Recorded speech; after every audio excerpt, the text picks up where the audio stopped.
Graças e paz, irmãos. Convido você à leitura no livro de Ruth, no capítulo 1.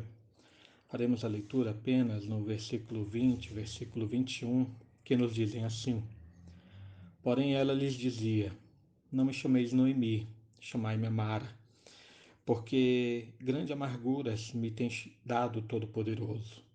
Ditosa eu parti, porém o Senhor me fez voltar pobre. Por que, pois, me chamareis Noemi, visto que o Senhor se manifestou contra mim e o Todo-Poderoso me tem afligido?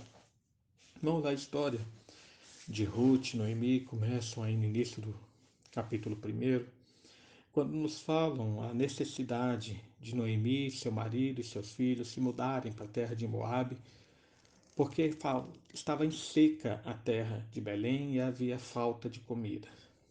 Ali os filhos de Noemi se casam com mulheres moabitas, mas todas elas acabam se tornando viúvas. E Noemi, então, ela decide retornar para Belém, para a sua terra, e dispensar as suas noras para que voltem aos seus lares. Orfa acaba realmente retornando, mas Ruth insiste em voltar com Noemi e ficar com a sua sogra. E é nesse momento da retorno, então, da sua cidade, que as pessoas olham para Noemi e questionam no versículo 19, essa não é Noemi? Né? E ela então dá essa resposta. E aqui eu gostaria de trazer alguns ensinos para nós. A tristeza, irmãos, muitas vezes pode mudar quem nós somos e quem nós pensamos. Nós, seres humanos, somos extremamente mutáveis de acordo com a situação que nós passamos. Muitas vezes, algumas pessoas, quando estão passando por uma boa fase na vida, se tornam muitas vezes arrogantes, alguns se tornam presunçosos, outras pessoas, diante aí do otimismo, da boa fase, se tornam até mesmo ousados e corajosos. Mas às vezes quando a fase muda e o que estava indo bem agora vai mal, isso faz com que algumas pessoas então se tornem mal-humoradas, iradas, enquanto que às vezes a má fase torna outras pessoas mais humildes e até pacientes. Aqui, como falamos inicialmente, Noemi, ela sai de Belém, cujo nome da cidade significa Casa do Pão, e ela então procura comida em outro lugar, na terra de Moabe, com toda a sua família, com seu marido e seus filhos. E foi nessa terra longe, ali em Moabe, que a morte acaba encontrando o seu lar. Mas aqui, primeiramente, a gente pode fazer uma referência sobre como a igreja, que tem que ser a casa do pão, que tem que ser o lugar onde oferece alimento às famílias, o lugar onde as pessoas podem alimentar a alma com a palavra de Deus, que é o próprio Senhor Jesus. Muitas vezes a igreja acaba falhando na sua missão, se torna uma terra seca, uma terra árida, e acaba obrigando as pessoas a buscarem alimento em outros lugares, que em vez de realmente as alimentar, apenas lhe trazem tristeza e muitas vezes amargura. Irmãos, nessa perspectiva do que aconteceu com Noemi, de procurar alimento e sustento e encontrar apenas a morte, e que Noemi ela retorna para o seu lar com uma profunda amargura e tristeza. Mas isso lhe ocorre porque falta ali uma perspectiva do agir de Deus. E às vezes nessa falta de uma perspectiva de o que Deus está fazendo, o nosso coração pode acabar remoendo em tristeza e muitas vezes pode mudar quem nós somos. O nome Noemi significa deleite, significa agradável. E ela então resolve mudar o seu nome para Mara, que significa amarga ou desgosto. Então, às vezes, essa falta de perspectiva do que Deus está fazendo pode fazer com que nós, que até então éramos agradáveis, éramos prazerosos, nos tornemos em pessoas que são amargos e desgostosos. E ainda muitas vezes muda até aquilo que nós pensamos a respeito de Deus. Veja que o pensamento de Noemi a respeito daquilo que lhe estava acontecendo na vida deixa transparecer que ela pensou que havia um certo tipo de maldade divina sobre ela.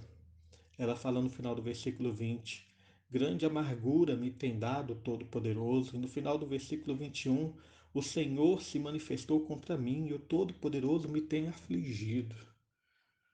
Não, às vezes o sofrimento não apenas muda quem nós somos, mas muda até o que nós pensamos a respeito de Deus. Mas veja que quão diferente é a visão que Paulo nos mostra sobre o sofrimento cristão.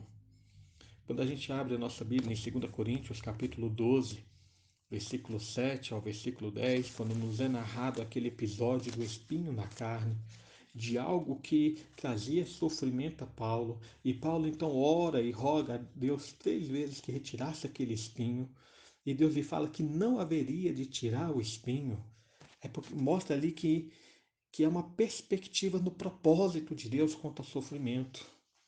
Deus fala a Paulo que não tiraria o espinho para que o poder dele se aperfeiçoasse na fraqueza de Paulo. Então, Paulo, como resposta a essa perspectiva do propósito no sofrimento, ele fala: de boa maneira, pois me gloriarei nos sofrimentos, para que sobre mim repouse a força de Cristo. Nós, irmãos, devemos ter uma perspectiva do propósito de Deus quanto ao nosso sofrimento. Noemi ainda não sabia o que Deus estava para fazer e nem tinha esperança alguma. Faltava a ela perspectiva e confiança do que Deus haveria de fazer na vida dela e de que Deus tinha um plano na vida dela. Mas também havia falta de uma perspectiva do futuro. E aqui Paulo também nos ensina, quando lá em Romanos capítulo 8, versículo 18, ele fala: tenho por certo que os sofrimentos do tempo presente não hão de se comparar com a glória que haverá de ser revelada no futuro para nós. Noemi tinha os seus olhos apenas no presente, tinha os seus olhos apenas na situação pela qual ela estava passando. A fé não lhe permitia ver além, não lhe permitia ter uma perspectiva do que haveria de acontecer na permanência do propósito divino. Irmãos, tal como Noemi, por fim, nós temos que ter uma perspectiva de que também haveremos de mudar de nome. Mas não como Noemi, de uma pessoa que por causa da tristeza ela se muda o seu nome para algo amargo, mas numa perspectiva diferente, como diz Apocalipse capítulo 2, versículo 17. Ali o texto bíblico nos ensina que ao vencedor vai lhe ser dado um novo nome.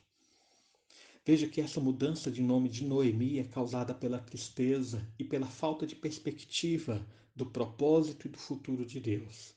Mas aqui em Apocalipse nós temos uma mudança de nome provocada por causa da permanência na fé, daqueles que perseveram firmes apesar do sofrimento.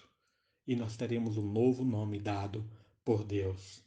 Não mudamos o nome por nós mesmos, mas recebemos um novo nome do Senhor, assim como Deus mudou o nome de Abraão. Irmãos, Noemi, ela ainda haveria de ver que a sua história tinha um propósito na história da redenção. Conforme nós vamos andando nas folhas desse livro e lendo a história de Noemi, ela haveria de ver no final de que o Senhor, na verdade, foi bondoso para com ela. Ela que saiu de uma terra faminta, ela não estava percebendo, como diz o versículo 22, que agora Deus a estava retornando para uma terra que estava produzindo. No final do versículo 22 fala que elas chegaram a Belém no princípio da cega da cevada. Ela saiu de uma terra com fome e Deus a estava trazendo para uma terra que estava produzindo comida. Havia uma história de Deus na vida de Noemi que ela não via. Nós, irmãos, temos uma história de Deus sendo realizada em nós. Não nos deixemos levar quando a fase ruim, a fase dos sofrimentos, muitas vezes querem atingir o nosso coração. Confiemos a Deus, fiquemos firmes em Deus, porque a história que Deus tem para nós haverá de se cumprir segundo o seu propósito.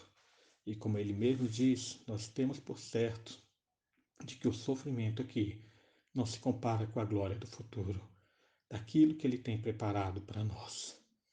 E que todas as coisas cooperam para o bem daqueles que amam a Deus, daqueles que são chamados segundo o seu propósito.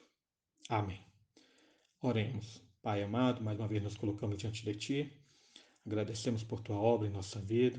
Agradecemos por Teu agir em nós. E pedimos, Senhor, que a Tua bondade venha sobre o nosso coração, dando-nos perseverança, dando-nos fé, firmando, Senhor, para que andemos de acordo com o Teu querer. Vivifica-nos, Pai, edifica-nos, para que, ao fim de todas as coisas, nós vejamos o Teu poder sendo aperfeiçoado em nós e tenhamos o nosso novo nome entregue a nós por Ti. Em nome de Jesus. Amém.